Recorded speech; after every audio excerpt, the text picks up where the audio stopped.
Hello and welcome to the last in this short series of video tutorials on some of the key features of Moodle. Today we're going to be taking a look at profiles and basically how to fill them in. Now, pretty much on every page, every space, once you've logged into Moodle, you are going to find in the top right hand corner your account access. If I click here, I will get an option of dashboard, profile, grades, blah, blah, blah. I'm interested in profile. Let's have a look. Let's click on it as an option. Well, what there is, frankly, is not an awful lot. It's got my photograph, name, and a brief description that I inserted earlier on. And under the About Me heading, there's just the name of the town that I live in. So not a huge amount. Let's see what happens if we go to Edit Profile. Well, there are a few more fields, but again, it's not particularly complete. Name, first name, surname, email address, town, country, and there's the description that I'd added in as a kind of blurb to my profile. So not a huge amount of stuff. My suggestion is to go instead to your account login area here and ignore profile, go down and hit preferences,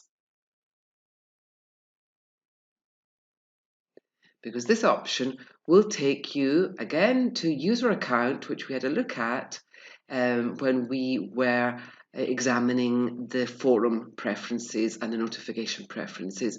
Here, right at the top, the very first item is actually edit profile. Let's click on it.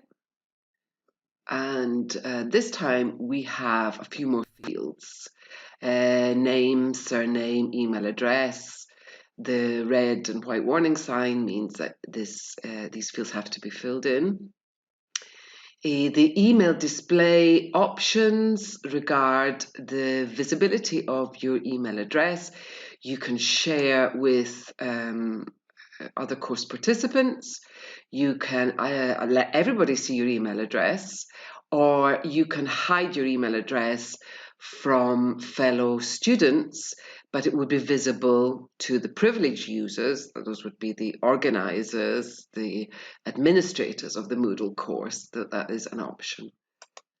The MoodleNet profile. MoodleNet is a kind of social media platform connected to Moodle, where educators and instructional design developers can share material that they have developed. Open source philosophy, again, very nice. Now let's scroll down.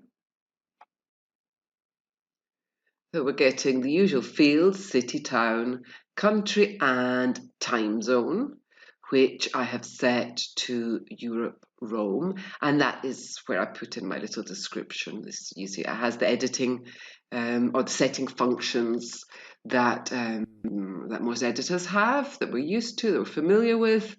I've kept it short and sweet, but obviously it would be possible here to do a much more interesting multimedia type profile. I've been a bit lazy. Let's scroll down another little bit.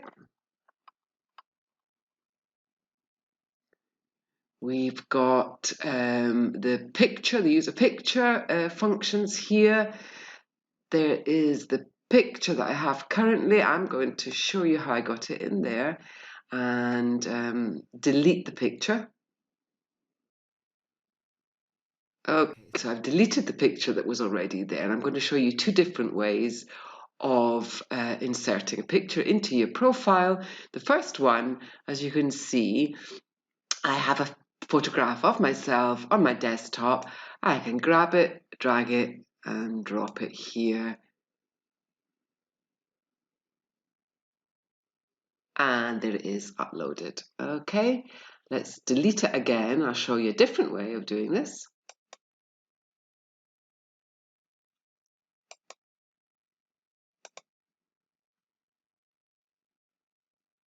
Okay, the alternative, I'll just maximize my screen, would be to click here on this icon, the adding icon, upload a file, choose file,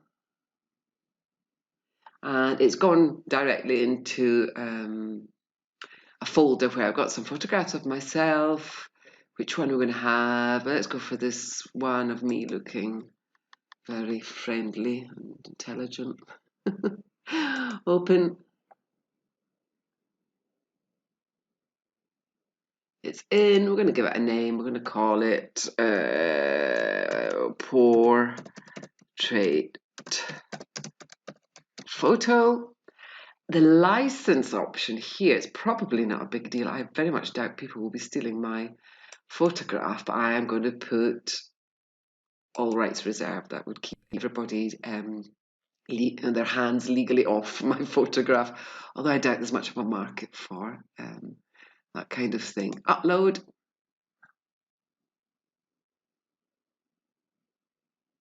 Okay, and there the photo is. I've got the picture description there. I put that in earlier from the previous photograph, the one that I deleted initially. Again, I would imagine that will tie into accessibility issues. And we've got a few more categories or fields to have a look at, additional names. There's actually a mixture of things here. First and second name phonetically. If you suffer from having your first or second or your surname being pronounced incorrectly, you have the option of adding here a phonetic transcription of it so that people will pronounce it correctly. Middle name. Now, I have a couple of middle names, but frankly, I'm not that happy about sharing them. They're awful. They're awful. We'll keep them private. Alternate name, nicknames, whatever. I have a variety of them, but I will almost respond to virtually anything at this point in my life. There've just been so many. I have some British versions, some Italian versions, Carolina, Caroline, Carola, Caroli. So I kind of respond to everything. Optional in here, first few fields would make sense if this Moodle course was part of a large institution's offerings. So you might have a student ID number, you would have the name of the institution and the department, but there's also space for phone, mobile number and address.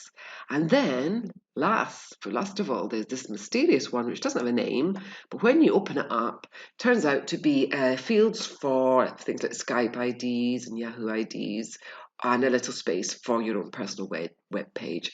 When all that is done, you're going to hit Update Profile, and that is you done.